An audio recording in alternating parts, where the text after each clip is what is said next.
헨리 루스라고 하는 사람과 브리턴 헤이던이라고 하는 두 젊은 사람이 뉴욕의 한 식당에서 만남을 가졌습니다. 이들의 꿈은 새 시대를 대변할 시사 잡지를 만드는 것이었습니다. 미국 내뿐만 아니라 전 세계에서 돌아가는 새로운 뉴스들을 간결하면서도 시사성 있게 소개할 잡지를 만들고 싶어 했습니다. 근데 잡지명을 무엇으로 할 것인가? 딱히 떠오르는 단어가 없어서 고민하던 가운데에 이들이 식당을 나와서 뉴욕 지하철을 탔습니다. 근데 지하철 광고판에 이런 글귀가 새겨져 있었습니다. Time for the change. 변화를 위한 시간 혹은 변화의 때, 그렇게 번역할 수 있는 문구가 보였습니다. 그걸 보는 순간 두 사람은 약속이나 한 듯이 저거다 그렇게 외치고 거기에서 한 글자를 따서 잡지의 이름을 결정을 했습니다. 그렇게 해서 탄생한 유명한 잡지가 타임이라고 하는 뉴스 매거진이 된 것입니다. 오늘날 미국 내에서 피플지 다음으로 많은 발행 부수를 자랑하는 대표적인 시사 저널이 되었습니다. 보편적으로 사람들은 새로운 변화를 좋아합니다. 또한 그것을 기대하고 추구하는 것을 볼 수가 있습니다. 왜냐하면 그렇게 해야지 발전도 일어날 수가 있고 더 나은 세상을 경험할 수 있다고 믿기 때문입니다. 그래서 환경을 바꿔보기도 하고 시스템을 체인지하기도 하고 가구나 집을 새 것으로 바꾸기도 합니다. 여자분들의 경우는 매일 옷도 바꿔 입지 않습니까? 새롭게 보이기 위한 열망이라고 할 수가 있겠습니다. 그래서 나온 이야기가 산타클로스는 절대로 여자일 수가 없다. 남자인 이유가 무엇인지 아시죠? 여자라면 어찌 매년 같은 옷을 입고 나타날 수가 있겠습니까? 사람들은 새로운 것을 좋아합니다. 새로운 것을 추구합니다. 근데 과연 무엇이 새 것이냐에 대해서는 정확한 데피니션을 갖고 있지 못합니다. 솔로몬은 전도서에서 해 아래에 새 것이 없다 그런 말을 했습니다. 아무리 둘러보아도 새롭게 보이는 것이 없고 과거에 있던 것만 계속 반복해 존재하는데 과연 어디서 새로운 것을 찾을 것인가? 결론부터 말씀을 드리면 이 세상에는 새로운 것이 없습니다. 우리 인생의 바깥에도 새로운 것은 오지 않습니다. 참된 새로움은 우리 내면에서 시작하는 것이고 그 새로움의 근본 원인자는 예수 그리스도십니다. 그러므로 예수를 만나지 아니하면 진정한 차원의 새 변화는 체험할 수가 없습니다. 새로운 시대가 도래하는 것도 그리스도와 함께 오는 것이고 우리 개인의 삶 속에 새 변화가 일어나는 것도 그리스도를 통해서만 가능한 것입니다. 그래서 고린도후서 5장 17절은 이렇게 기록하고 있습니다. 그런즉 누구든지 그리스도 안에 있으면 새로운 피조물이라 이전 것은 지나갔으니 보라 새 것이 되었도다. 어떤 사람이든지 if anyone is in Christ 누구든지 그리스도 안에 있게만 하면 he is a new creation. 그 사람은 새로 만들어진 새 창조품과 같다. The old has gone and the new is here. 옛날 것은 다 지나가 버렸고 새 것이 여기에 왔다. 그러므로 참된 의미에서의 새로움이라고 하는 것은 그리스도를 만남으로 시작되는 것입니다. 해가 바뀐다고 해서 새로워지는 것이 아닙니다. 시스템을 체인지한다고 새로워지는 것이 아닙니다. 셀폰의 컬러를 바꾼다고 해서 새 사람 되는 것이 아니라 그리스도를 만나야만 합니다. 여러분은 2017년을 시작하시면서 누구와 함께 이 한 해를 달려가기를 원하십니까? 참 변화의 능력자이시고 새 축복의 근원 되시는 예수님과 함께 한 해를 출발하시기를 바랍니다. 그리고 그분께서 우리에게 진정 안겨주기를 원하시는 그분의 꿈을 바로 깨닫고 그분이 나를 통해 성취하기를 원하는 인생의 사명을 올바로 인식하고 이것을 행하기 시작할 때에 여러분의 삶이 새 변화를 추구할 수가 있고 남기게 될 열매도 새롭고 아름다워지게 될 것입니다. 이런 면에서 오늘 우리가 2017년 새해를 시작하면서 어떻게 하면 그리스도를 통해서 새 축복을 경험하고 예수님 안에서 참된 차원의 새 열매를 맺으며 살아갈 수가 있을까? 오늘 주신 이 본문을 통해서 이 질문을 함께 정리하고 나누어 보려고 합니다. 오늘 같이 읽은 본문에 보시면은 예수님께서 공생애를 시작하시면서 제일 첫 번째 액션으로 두 제자를 부르는 장면을 기록하고 있습니다. 먼저 35절, 36절을 보시면 새 시대를 가져올 주인공이신 예수님을 먼저 소개합니다. 35절, 또 이튿날 요한이, 여기서 말하는 요한은 존 더 배프티스트입니다. 우리 침례자 요한이 자기 제자 중 두 사람과 함께 섰다가 예수께서 그니심을 보고 말하되 보라 하나님의 어린 양이로다. 그 이튿날이라고 했는데요. 이것은 어떤 사건이 일어난 그 다음 날을 의미합니다. 그 사건이 어떤 사건일까요? 바로 앞부분을 보게 되면 예수님께서 침례를 받으신 사건을 말합니다. 지난번에 잠깐 소개해드린 것처럼 예수님의 배프티즘은 단순한 사건이 아닙니다. 이것은 예수님이 공적으로 사역을 시작한다고 하는 출발점이 되기도 하고 구속사적으로 설명을 드리자면 officially messianic age가 시작된 지점. 그래서 엄격한 의미에서 구약과 신약을 나누는 분기점이 바로 Baptism of Christ, 그리스도의 침례 사건입니다. 이와 같이 예수님이 officially 새 시대를 시작하고 공생애를 시작하신 직후에 이제 제자들을 모으는 과정에서 먼저 침례를 베풀었던 요한이 예수님을 제자들에게 소개한 것입니다. 이 주는 하나님의 어린 양이다. Lamb of God이라고 했습니다. 29절에서는 조금 더 fully 그분을 소개했습니다. 세상 죄를 지고 가는 하나님의 어린 양이다. 이것은 장차 예수님께서 어떠한 역할을 하시며 예수님께서 만드실 나라의 네이처가 무엇인지를 암시적으로 잘 보여주고 있습니다. 어린 양이라고 하는 것은 유월절 어린 양을 지칭합니다. 여러분 기억하시겠지만 이스라엘 민족이 애굽에서 종살이하다가 해방을 받았습니다. 출애굽을 하게 되죠. 근데 출애굽하기 바로 전날 밤에 어린 양을 잡아서 그 피를 문설주와 인방에 바른 집에는 죽음의 사자가 왔다가 뛰어넘어갔어요. 패스오버를 한 것입니다. 그래서 죽음이 왔지만 피가 있는 그 집은 죽음이 임하지 않고 지나갔다. 패스오버를 했다. 그래서 이것을 기념해서 지키기 시작한 유명한 절기가 패스오버, 유월절이라는 절기가 된 것입니다. 그러므로 유월절 어린 양은 속죄의 양을 말합니다. 피를 흘림으로 말미암아 죽음의 저주가 떠나가게 하고 생명을 건지는 역할을 하는 양.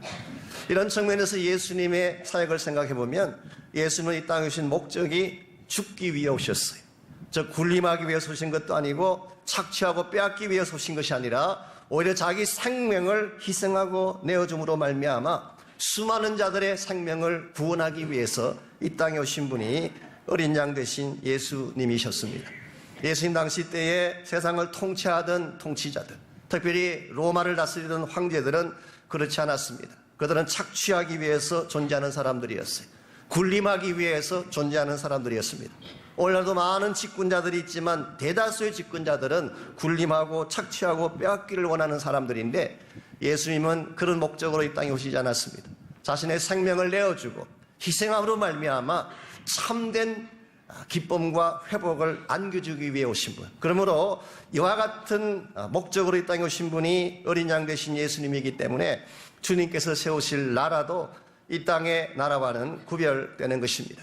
이 세상 나라처럼 착취와 빼앗김이 있고 고통과 눈물과 저주가 있는 그런 나라가 아니라 사랑과 진리가 다스리는 나라, 하나님의 공의가 다스리는 나라, 그래서 참된 평화와 기쁨이 존재하는 생명의 나라, 이게 소위 말하는 Kingdom of God, 하나님의 나라라고 부르는 것입니다.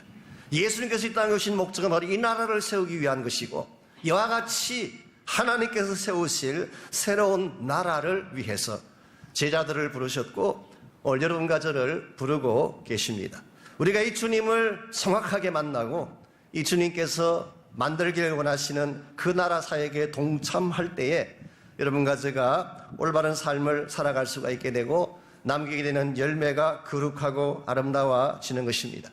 우리가 어떻게 하면은 이 예수 그리스도와 함께 새로운 나라를 만들고 새 축복의 길을 여는 이런 아름답고 거룩한 삶을 우리가 추구할 수가 있을까요?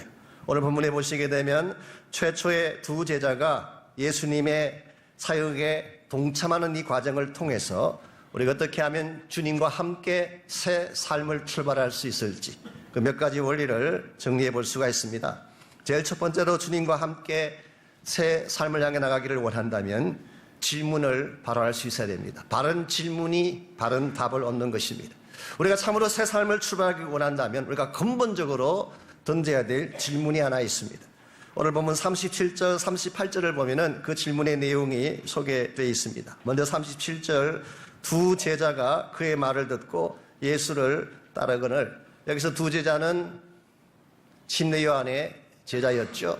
침례 요한은 말씀드린 것처럼 구약을 대표하는 구약의 마지막 선지자였는데, 구약의 마지막 선지자를 추동했던 두 사람이 이제 새 시대로 그들의 삶의 여정을 바꾸는 것을 볼 수가 있습니다. 자, 이 두 사람의 제자가 예수를 따르는 것을 보고 38절, 예수께서 돌이켜 그 따르는 것을 보시고 물어 이르시되 무엇을 구하느냐? 당신들이 찾고자 하는 것이 무엇이냐? 탐구하며 얻고자 하는 것이 무엇이냐? 그런 뜻입니다. What are you seeking for? What is your quest? 너희들이 나를 따라옴으로 말미암아 얻고 싶어하는, 추구하는 바가 무엇이냐? 여러분 아시는 대로 사람들마다 인생을 살면서 추구하는 바가 다릅니다. 어떤 분은 황금을 찾아 일평생을 살아가는 분들이 있으세요. 이것은 돈을 추구하는 것이죠. 명예를 따라 평생을 사는 분도 있고, 지적 탐구를 위해서 일평생을 달려가기도 합니다. 요즘에 한국 케이스를 보게 되면 대권을 잡기 위해서 물불 가리지 않고 달려가는 사람들도 있지 않습니까?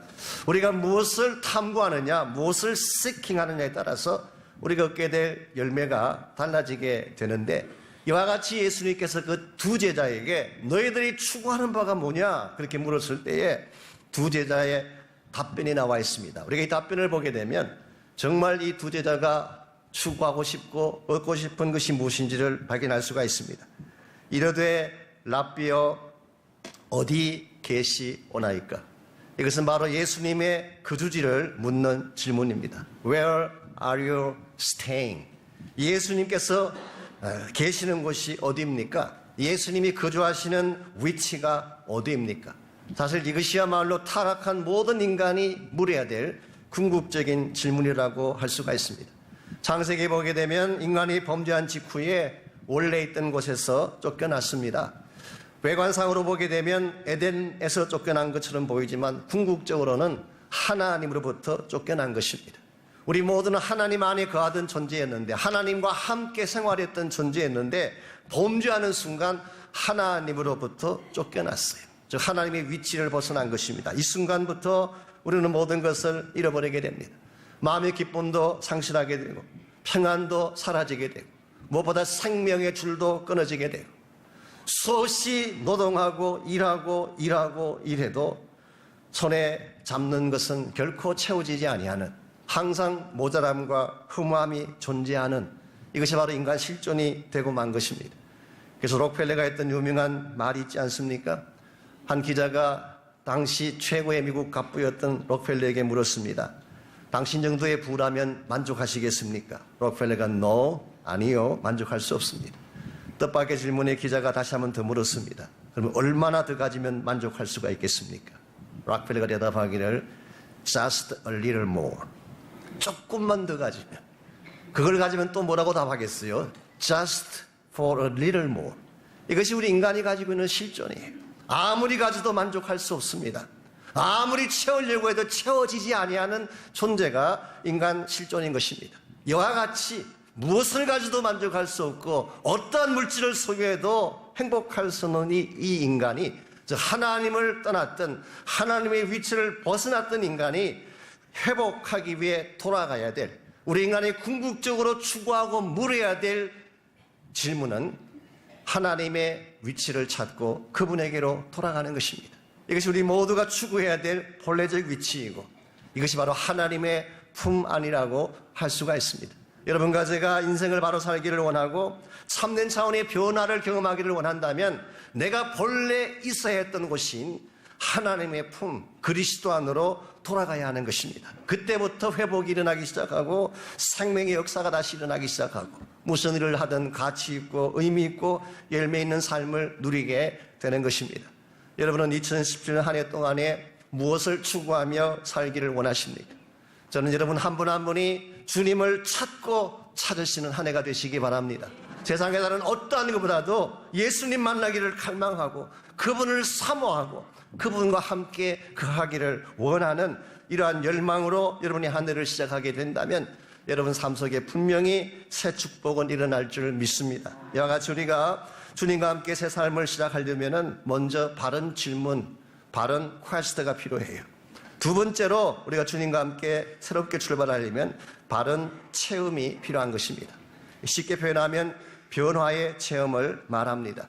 오늘 본문을 보시면은 이와 같이 두 제자가 바른 질문과 바른 탐구를 했더니 예수님께서 초청을 하십니다. 그 초청의 내용이 39절입니다. 예수께서 이르시되 와서 보라.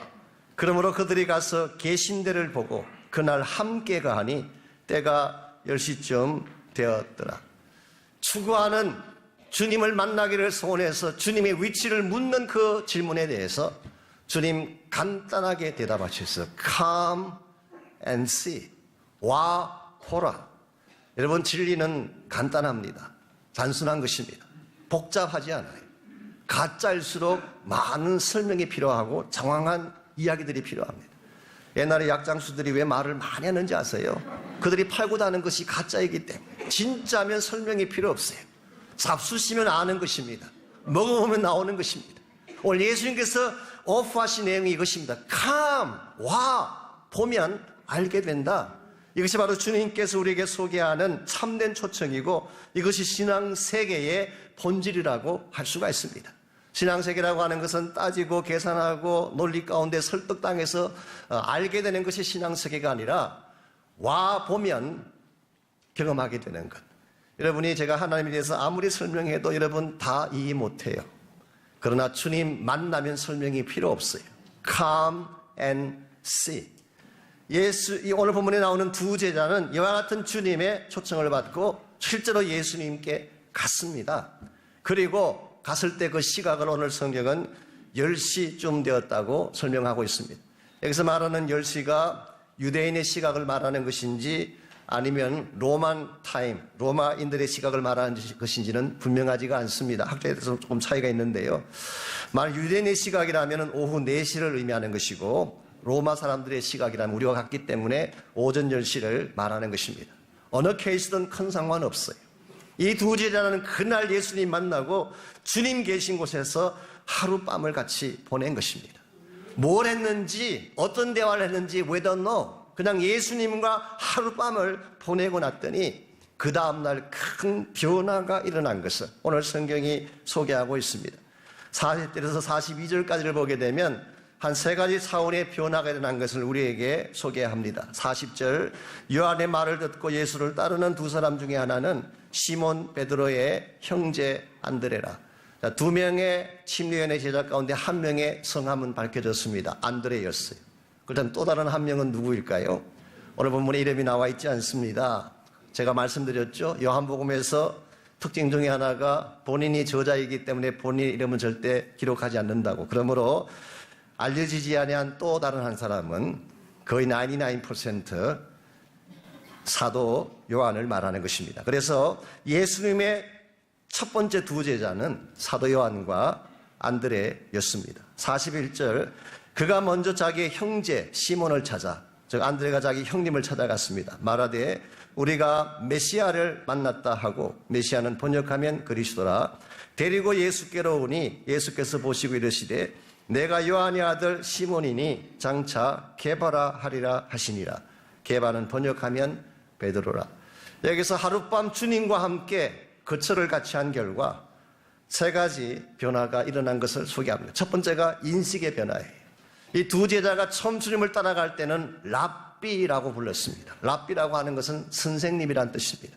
매입이 지혜가 뛰어나고 많은 학식을 갖추신 분, 우리가 흔히 말하는 4대 성인 중에 한 분, 이런 차원에서 주님을 만나고 싶어 했던 것 같습니다. 그런데 하루를 만난 후에 그들의 고백이 I met Messiah, 메시아를 만났다고 말합니다. 단순한 선생이 아니라, 단순한 지혜자가 아니라 하나님의 아들 그리스도라는 사실을 발견하고 예수 그리스도를 하나님의 아들로 인정하는 인식의 변화, 첫 번째 변화였습니다. 두 번째는 역할의 변화가 일어났습니다. 지금까지 초청받고 수동적으로 살아왔던 이 사람이 적극적으로 자기가 만난 예수를 증거하는 역할이 달라지게 됐어요. 여러분이 진짜를 만나고 나면 그냥 그것을 혼자 품고 있을 수가 없어요. 자랑하고 싶어져요. 묻지 않는데도 막 말하고 싶어지고 혼자 싱글벙글 웃고, 이게 좋은 것을 가졌을 때 일어나는 티피컬한 현상이에요. 예수님이 진짜 보배라면 예수를 만나는 후에 그냥 있을 수가 없어. 만나면 자꾸 말하고 싶어요. 전하고 싶어요. 그래서 이 사람들은, 특별히 안드레는 자기 형님이었던 시몬을 찾아가서 전도를 한 것입니다. 세 번째로, 이 세 번째 케이스는 시몬 베드로의 변화의 케이스입니다만은, 이제 이 시몬이 안드레의 소개로, 자기 동생의 소개로 예수님을 만나게 되자 그때 예수님께서 그의 이름을 바꾸어 주었어요. 원래 본명은 시몬입니다. 시몬이라는 이름은 그 당시 유대 사회에서 유명한 이름 중에 하나예요. 창세기에 보게 되면 야곱이 12아들을 두었는데 그중에 두 번째 아들이 시몬이었어요. 구약에 나오는 시몬은 성격이 좀 급하고 충동적인, 그래서 exactly 똑같은 성품을 가진 베드로에게 그 이름이 붙여졌어요. 그래서 원래 시몬, 바요나라고 하는 것은 자기 아버님 이름이 요나인데 요나의 아들 시몬이 원래 본명이었습니다. 그랬는데 예수님께서 그를 보시고 앞으로 너의 이름을 게바로 바꿔야 될 것이다. 이 게바라고 하는 말은 아람어입니다. 반석이란 뜻이에요. 그래서 지금까지 충동적이고 급하고 자기 성질대로 살았던 이 시몬을 이제는 견고하게 흔들리지 아니하는 단단한 반석 같은 존재로 변화시키신 이 게바를 헬라말로 번역을 하면 페트로스, 여기서 나온 영어가 피터, 베드로가 된 것입니다. 오늘 하나님을 만나게 되면, 예수님 만나게 되면 누구나 변화가 일어나게 돼 있어요. 오늘 우리가 진실로 주님을 만나서 그분과 함께 시간을 보내게 되면 여러분의 인식도 바뀌어지게 되고 마음의 근본도 바뀌어지게 되고 여러분의 삶의 디렉션 자체가 바뀌어져서 과거에는 내 마음대로 내 성질대로 살았던 시몬이 이제는 베드로가 되고 반석이 되어서 하나님의 나라를 위해서 쓰임받는 사도적 이름을 가진 존재가 되는 것입니다. 저는 여러분 한 분 한 분이 다른 어떤 대상보다도 이 변화의 능력자이신 예수님을 깊이 만나는 한 해가 되시기 바랍니다. 주님은 지금도 여러분과 저를 초청하고 계세요. 우리가 오랫동안 신앙생활도 하고 교회를 다녔지만 정말 예수님을 깊이 있게 만나보지 못한 분이 혹시 있다면 여러분 마음의 문을 열고 그분께로 나가서 그분을 만나야지 그분 안에 감추어져 있는 진정한 축복을 누릴 수가 있습니다. 오래전에 나온 책입니다만은 그 제임스 미시너라는 분이 쓴 알라스카라고 하는 책이 있습니다. 이 책은 원래 이 미시너가 40세 때 설려고 그때 자기가 알래스카를 방문을 하고 그 일행기를 설려고 계획했던 책인데, 알래스카가 아시는 대로 굉장히 추운 곳이잖아요. 그래서 이분이 알래스카가 뭐 영하 50도까지 내려가고 뭐 유콘 강가가 너무 춥고 이제 그런 말을 듣고는 계속 미루어왔대요. 이 핑계 저 핑계 대면서 알래스카를 가지 않고 미루었어요. 몇 년을 미루었느냐? 약 40년을 미루었어요. 그래서 40에 쓰려고 했던 이 책을 40년 동안을 쓰지 않고 미루다가 그분의 나이 80이 되던 해에 심장마비가 왔어요. 그냥은 살 수가 없어서 바이패스 수술을 받고 겨우 생명을 건지긴 했습니다만은 이것이 계기가 되어서 본인이 죽기 전에 그렇게 열망했던 알래스카를 한번 방문하고 그러고 내가 떠나도 떠나자. 그래서 나이 80이 넘은 그 시점에 알래스카를 갔습니다. 가보았더니 얼마나 좋은지 경치가 기가 막히고 공기가 맑고 사냥도 할 수 있고 연어도 막 떠다니고 찌르면 다 연어가 다 나오고 회는 얼마나 싱싱한지 그냥 입에 녹고 말이죠. 그래서 이분이 처음에는 그냥 한번 죽기 전에 방문하겠다고 갔는데 한 달, 두 달 계속 그곳에 눌러 살게 됐어요. 싱싱한 회를 먹으면서 건강한 맑은 공기를 쉬면서 어떻게 됐을까요? 건강이 참 회복되어 가서 얼마나 몸이 좋아지게 되는지. 그래서 이분이 거기에 머물면서 누렸던 알래스카의 축복을 책으로 기술에 남긴 것이 알래스카라고 하는 책이 된 것입니다. 여러분 그 책 속에서 이분이 가장 후회하는 것이 무엇인지 아십니까? 왜 진작 오지 않았는가? 내가 40년 전에 왔더라면 지난 40년간 나의 삶의 질이 달라졌을 텐데 왜 진작 오지 않았는가? maybe 여러분들도 이와 같은 후회를 할 수가 있습니다. 내가 진작 예수 만났더라면은, 진작 주님 안에 거했더라면은 지난 수년간 나의 삶의 질이 달라졌을 텐데, 내가 예수님 알았더라면은 그렇게 살진 않았을 텐데, 그렇게 낭비하며 그렇게 허무하게 그렇게 헛된 것 위에 살아오지 않았을 텐데, 내가 왜 진작 주님 만나지 못했을까? 혹시 여러분 가운데 이와 같은 후회할 마음을 가진 분이 있다면 아직 늦지 않았어요. 지금이라도 마음의 문을 열고 그분을 초청하시기 바랍니다. Come and see. 여러분 그분을 만나면 설명이 필요 없어요. 알게 됩니다. 누리게 됩니다. 그분이 아니면 줄 수 없는 놀라운 축복과 평강을 여러분이 누릴 수가 있습니다. 이런 면에서 우리가 진실로 변화받고 새 삶을 살기를 원한다면 질문도 바르게 던져야 되지만 주님의 초청 앞에 바른 응답을 함으로 말미암아 바른 체험을 해야 됩니다. 마지막 세 번째로 우리의 삶이 참으로 변하려면 바른 드림이 필요합니다. 제가 드림이라고 그렇게 표현을 했는데 사실 이중적 단어입니다. 영어로 표현하면 dream이에요. 꿈이라고 번역할 수 있습니다. 예수님께서 품으셨던 꿈, 이 꿈을 우리가 알아야 된다는 뜻일 수가 있고요. 두 번째 의미는 한국말로 그냥 드림이에요. 우리가 정말 주님이 꿈꾸시는 세상이 어떤 세상인지를 알게 됐다면 이제 우리 삶과 우리의 가진 것을 드려야지 참된 새 축복을 위해 나아갈 수가 있는 것입니다. 여러분께서 이제 요한복음 1장 전체를 보시게 되면 예수님이 사역을 시작하시는 장면이 쭉 기록되어 있고, 오늘 본문에는 2명만 불렀지만 결국 5명의 초기 제자들을 부르게 됩니다.